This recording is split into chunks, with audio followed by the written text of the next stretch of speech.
नमस्कार, बड़ी खबर में आपका स्वागत है। साबरमती जेल से अतीक अहमद को लेकर के यूपी पुलिस प्रयागराज के लिए रवाना हो गई। प्रयागराज में अतीक अहमद और उसके भाई अशरफ से यूपी पुलिस उमेश पाल हत्याकांड के बारे में पूछताछ करेगी।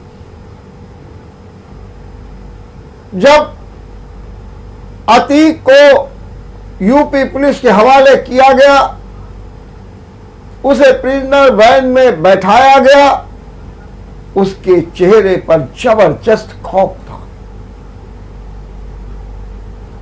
मीडिया ने जब सवाल पूछे तो उसने कहा, इनकी नीयत सही नहीं है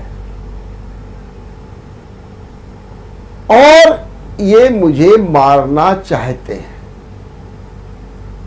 वरना पूछताछ करनी थी तो वीडियो कॉन्फ्रेंसिंग के जरिए पूछताछ कर सकते थे।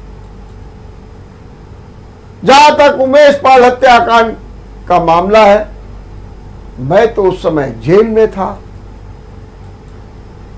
तब मेरे से क्या वास्ता। और उन्होंने यह भी कहा कि सुप्रीम कोर्ट के आदेश पर हम साबरमती जेल में हैं। सुप्रीम कोर्ट वीडियो कॉन्फ्रेंसिंग की बात करती है, लेकिन चूंकि इनकी नीयत साफ नहीं है, इसलिए ये हमें लेकर के जा रहे हैं और ये मुझे मारना चाहते हैं। एक जबरदस्त खौफ दिखा अतीक के चेहरे पर। अतीक को जब पिछली बार भी प्रयागराज लाया जा रहा था, उस समय भी उसने कहा था कि कोर्ट के कंधे पर रख करके मुझे मारना चाहते हैं। कोर्ट के कंधे पर। और आज भी वही हुआ। वारंट भी लेकर के यूपी पुलिस सुबह 10 बजे अचानक साबरमती जेल पहुंच गई। सब कुछ गुपचुप तरीके से था। जेल में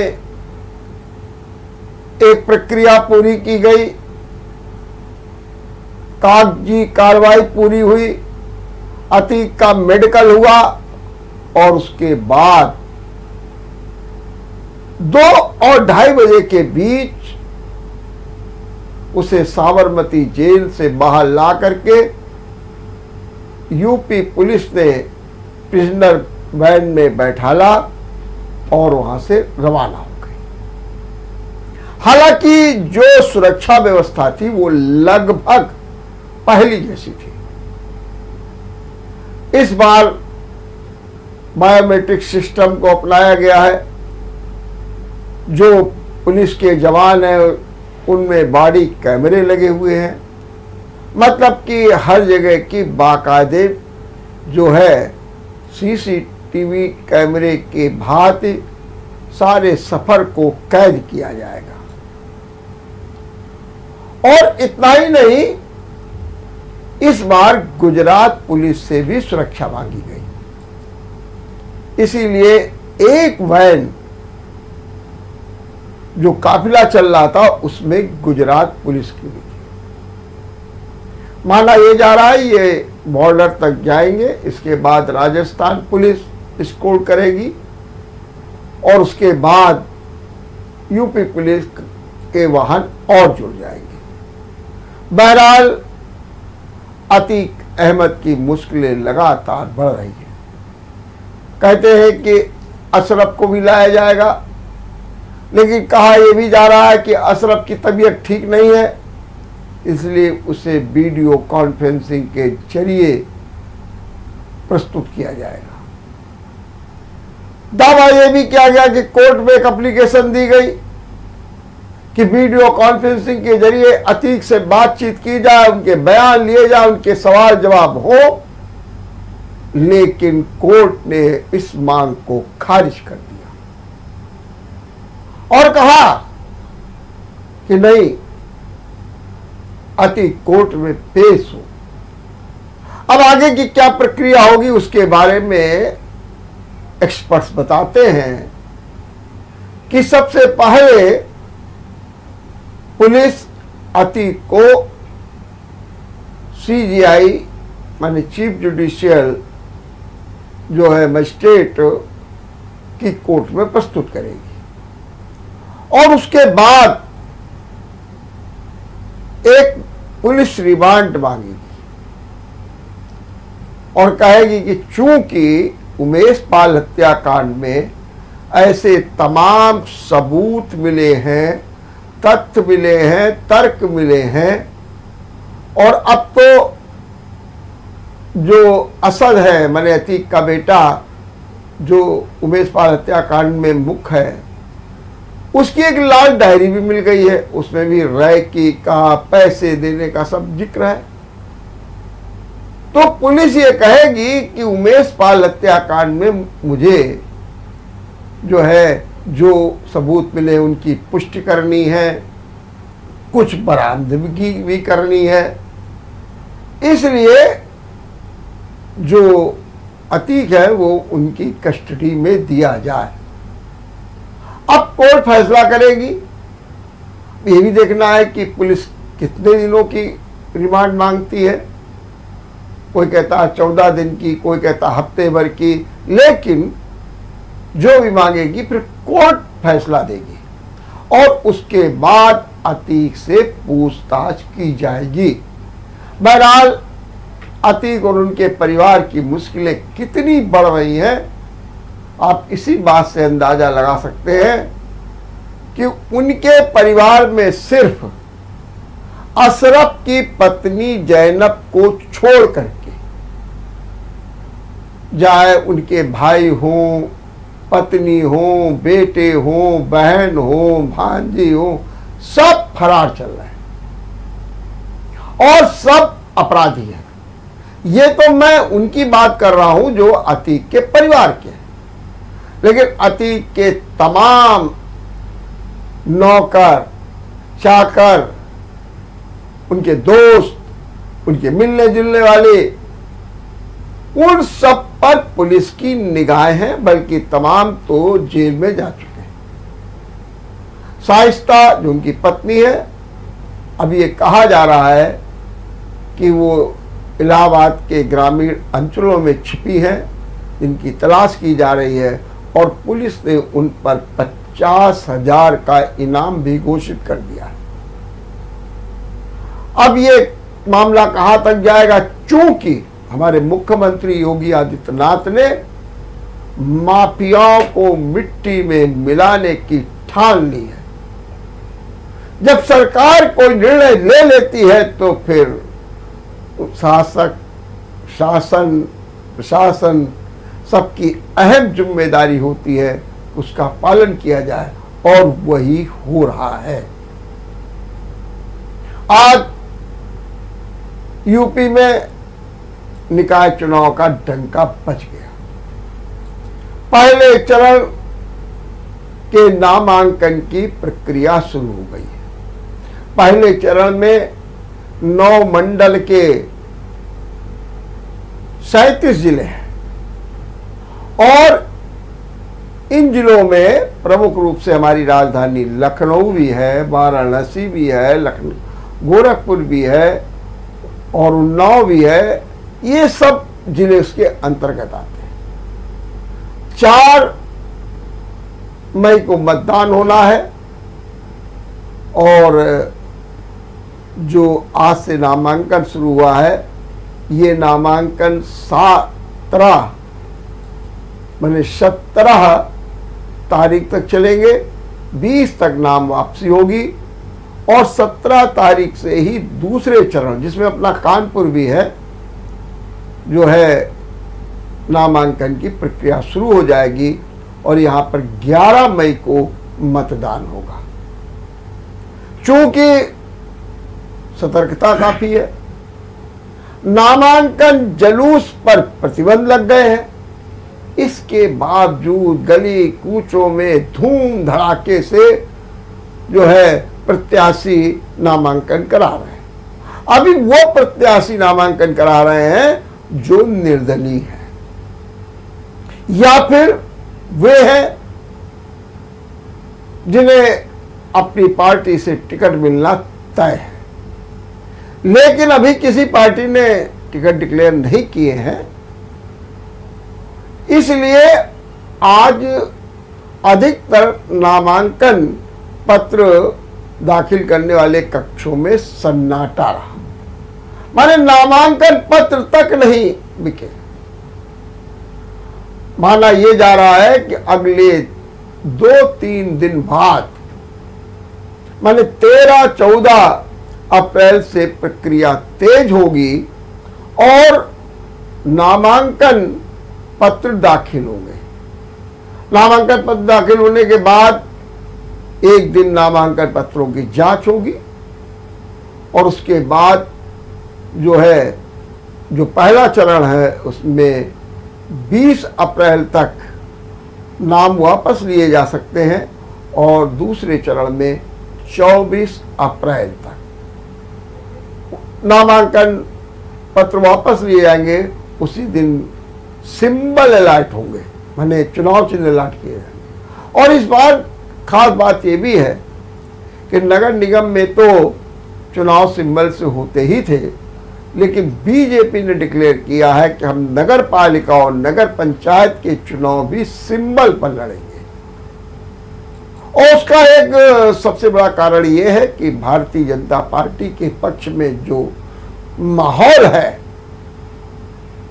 उसे वो पूरी तरीके से बटोरना चाहती है, क्योंकि नगर पंचायत और नगर पालिका में भाजपा उतनी अगुवाई में नहीं रहती है जितनी शहरों में रहती है। इसलिए इस बार नगर पंचायत और नगर पालिका में भी पूरी तरीके से कब्जा करने का लक्ष्य बनाया गया है और उसका कारण है 2024 का लोकसभा चुनाव। माना यह जा रहा है कि निकाय चुनाव जितना मजबूत होगा उतना ही भाजपा को फायदा होगा। हालांकि यही बात जो है दूसरे दलों के लिए भी है, समाजवादी पार्टी के लिए भी है, बहुजन समाजवादी पार्टी के लिए भी है और कांग्रेस के। वैसे कुल मिलाकर के मुकाबला जो है भाजपा और सपा के बीच में दिख रहा है और सपा भी पूरी मुस्तैदी के साथ जो है चुनाव लड़ने के लिए आतुर है। हम यहां लेते हैं एक छोटा सा ब्रेक के बाद आपका एक बार फिर स्वागत है। निकाय चुनाव के लिए सभी राजनीतिक दल जो है कमर कसी। सबसे ज्यादा तेजी भाजपा में दिख रही है। भाजपा ने एक तरीके से चक्रव्यूह की रचना कर ली है। कोई सेंध न लगा पाए, कोई भी पार्टी जीत न पाए, 100% सफलता मिले, इसके लिए मंत्रियों की ड्यूटी लगा दी गई है, डिप्टी सीएम की ड्यूटी लगा दी गई है, प्रदेश के पदाधिकारियों की ड्यूटी लगा दी गई है और बड़ी निगरानी हो रही है और काम पूरी तरीके से पारदर्शिता के साथ हो, इस बात के भी प्रयास हो रहे हैं। मुख्यमंत्री योगी आदित्यनाथ ने मंत्रियों विधायकों को एक बड़ा झटका दिया है। उन्होंने कहा कोई भी मंत्री और विधायक रिश्तेदारों की पैरवी मत करे, माने रिश्तेदारों को टिकट नहीं मिलेगी।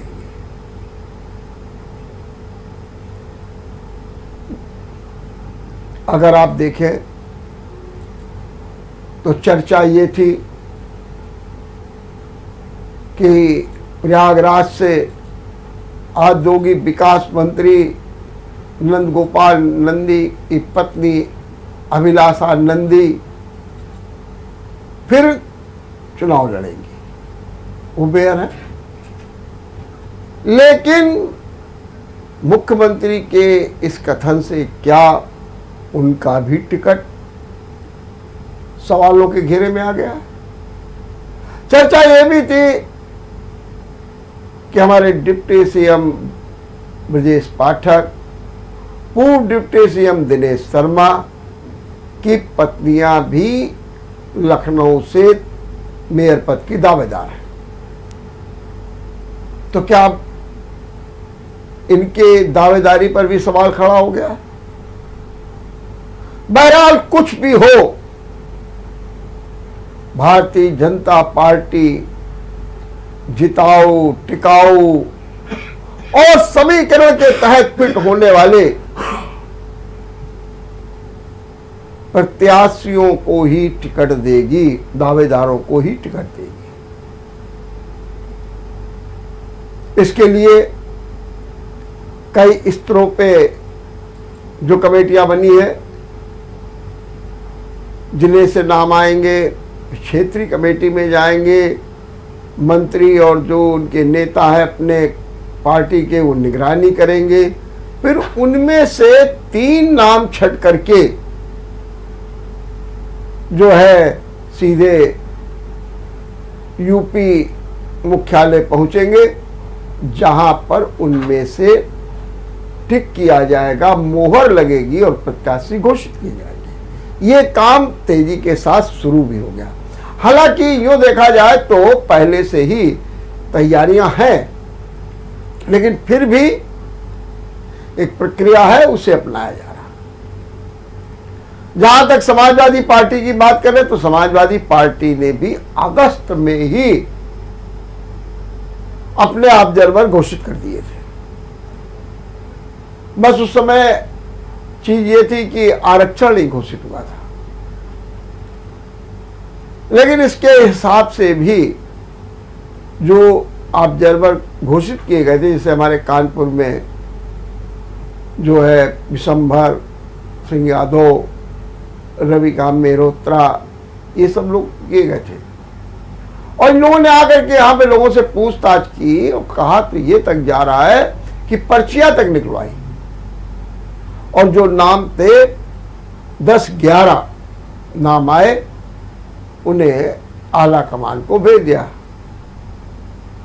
माने अखिलेश यादव का कहते हैं उनमें भी अब 3-4 नामों की जो है सूची जा रही है, जिसमें फैसला अखिलेश करेंगे।